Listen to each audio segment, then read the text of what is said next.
Градежната инспекција на општина Центар донела решение за рушење на 2 ката и поткрови од оваа зграда близу плоштадот Македонија.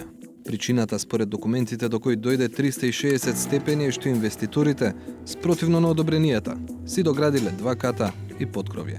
Но оваа приказна надминува темата на урбанизмот и дивоградбите ако се погледнат газдите и инвеститорите во објектот.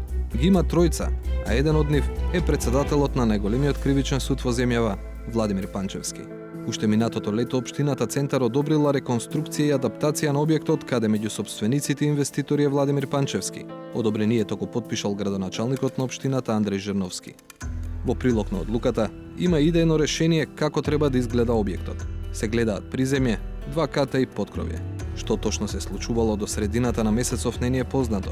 Но пред една недела надлежниот инспекторат издал извршно решение со кое му се налага на Владимир Панчевски и другите инвеститори да го отстранат 3-тиот и 4-тиот кат од зградата, како и поткровјето, кое е во изградба. Дека на објектот на вистина се доградило повеќе од 2 ката може да се види и на терен. Над веќе готовата и офрбана фасада има нови цигли, кои се разликуваат од стариот материјал – тулите. По неколку обити, автентичноста на документите телефонски ни ја потврди шефот на градежниот инспекторат во општината. Решението е донесено бидејќи на зградата е доградувано спротивно од основниот проект. До овој момент не сум запознаен дека инвеститорот се жалел на решението. Ставот од Стојчевски го добивме по сугестија од кабинетот на градоначалникот на општината Андреј Жерновски, но како општина тие засега не сакаат воопшто да го коментираат случајот.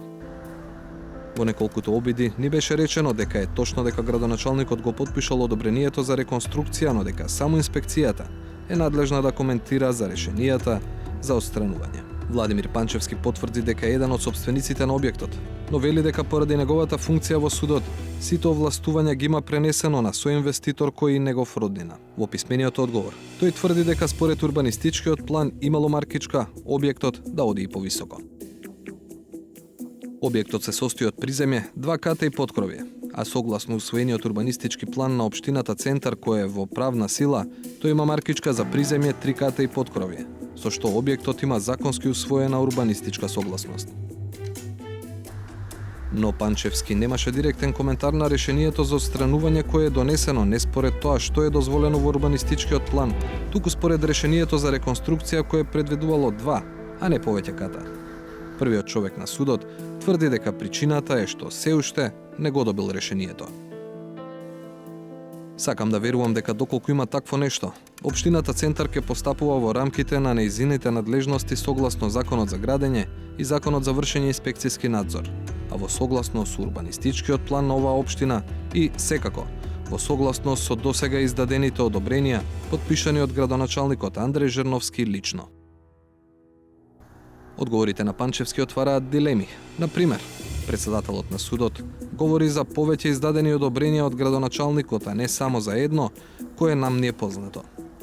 Понатаму, терминот урбанистичка согласност на која се повикува Панчевски кога вели дека има право на повеќе од 2 ката, најчесто се споменува при легализација на дивоградби. Одговорите ќе продолжиме да ги бараме. Александар Димитриевски, 360 степени.